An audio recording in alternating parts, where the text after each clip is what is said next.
How do you pray for somebody who you feel has really, really harmed you? So what, it's easy to sit there with the anger and the toxicity and the bitterness? That's easy? Oprah and her mom didn't have the best relationship. She left little Oprah behind in Mississippi when she moved to Milwaukee. You have in your own mind what a mother should be, what you wanted your mother to be. And in many cases, your mothers and your fathers can't be what your ideal is. What do you think is the biggest gift that you've given your daughter? I loved her the way that she loves people now. We didn't have a strong relationship. She never knew me. She never really knew who I was. The love that we're seeing Oprah give the universe really was born out of your love for her. Right. My mother and I had a complicated relationship. It wasn't until I became the famous Oprah Winfrey that I felt that she was even interested in seeing me. I remember the first night entering into that house and being told that I wouldn't be able to sleep with my mother and I wouldn't be able to sleep inside the house. It was because of the color of my skin. I don't know how I knew that, but I did. I went through a real period of self-discovery because you have to find other reasons for appreciating yourself. It's certainly not your looks. My grandmother was a maid. That's all she ever knew. Many times my grandmother would whip me with switches. She would braid the switches together and I'd get a whipping. And then in the middle of whipping me, she'd say, "Stop your crying, stop your crying." And I'd get whipped until I would stop crying.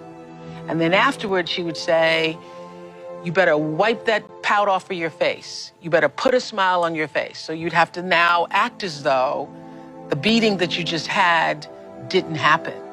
I realized that that pain of not being able to express the emotion, that would be a huge pain body that I would end up carrying.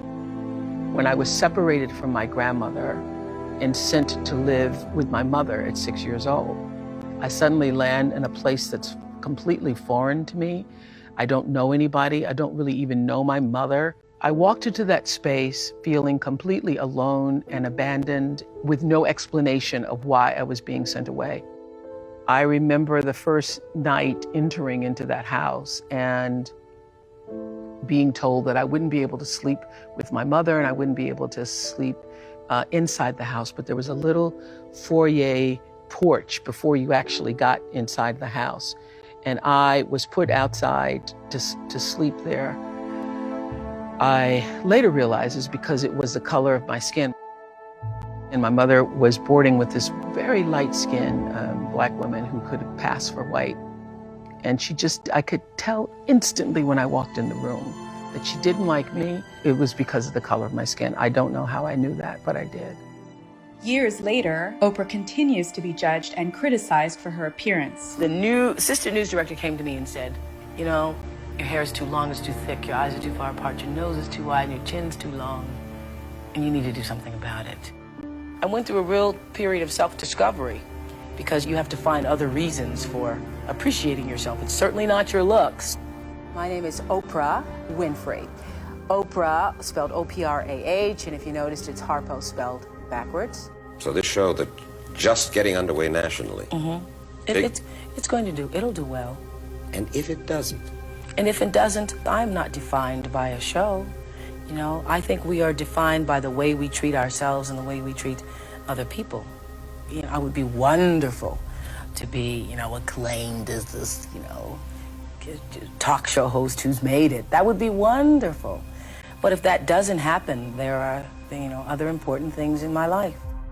The moment I did that talk show, I felt like, oh, I can be myself. I felt like this is what I'm supposed to do.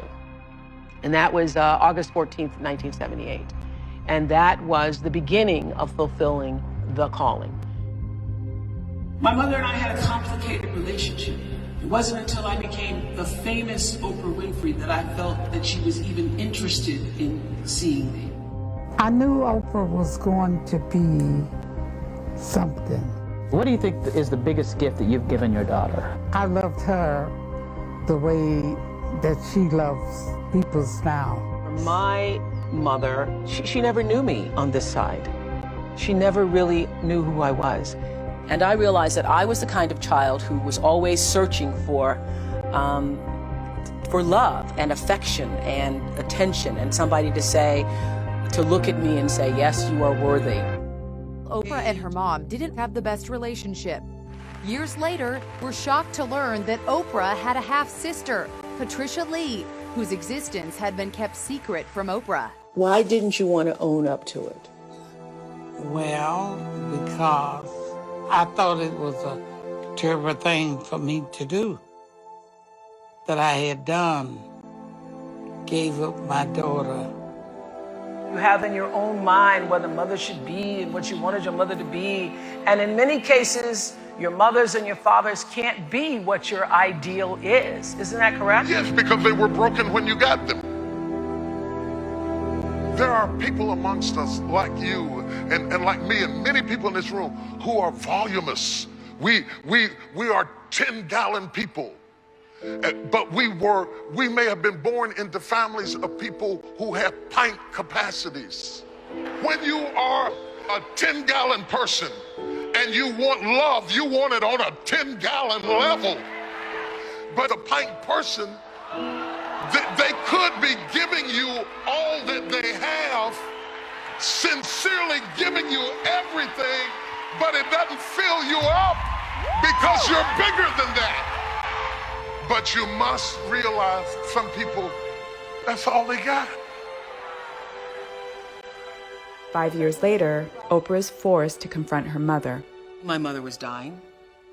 I got a call from my sister that she thought it was the end. So I hopped on a plane and I surprised my mother. And she's like sitting in this little room. It's like 80 degrees and she just watches TV all day. I sat with my mother and I said, I don't know if you're gonna make it. Do you think you're gonna make it? And she said, I don't think I am. And I had a conversation with her about what that felt like. I started telling all the people who cared about her, if you want to say goodbye, you should come and say goodbye.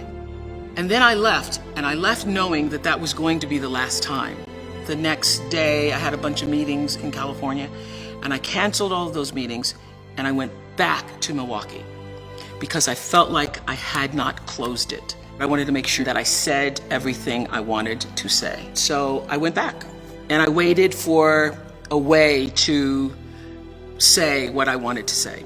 And I was praying for a way in, and I just walked in with my iPhone, and something said, voice said, play some music. So I started playing some music, and I could see that it opened her a little bit, because my mother's been a very closed down person.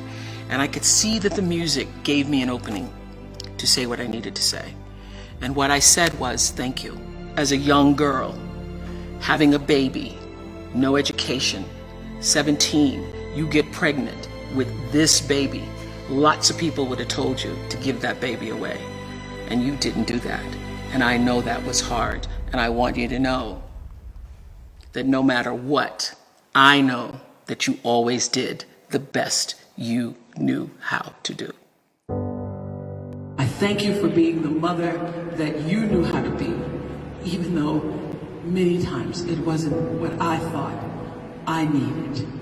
And I want you to know I bless you and I give you peace, and I want you to go in peace and to know I love you. I would say to anybody, say the things that you need to say while the people are still alive, so that you are not one of those people living with regret about what you should have said. Forgiveness is giving up the hope that the past could be any different. You think forgiving means accepting what has happened to you. Well, it is accepting that it has happened to you. Not accepting that it was okay for it to happen. It is accepting that it has happened. When I got that, I think it took me to the next level of being a better person, because I don't hold grudges for anything or any situation, and neither should you. It's letting go so that the past does not hold you prisoner. Forgiveness is like medicine that can heal your pain, it can bring you peace, and ultimately, this is what we want for all of you, to be free. To be free. If I had held on to all the things that happened to me in my childhood and in my life, I wouldn't be standing here today. We were taught to think that it is powerful to hold people hostage with what they did wrong, that that's your power, that's how you get back. No, I didn't forget it, and I'm strong, and I'm tough. But it takes more strength to forgive than it does to be vengeful and angry. Forgiveness does not exonerate the perpetrator. It does not justify their behavior. Forgiveness is a gift you give yourself.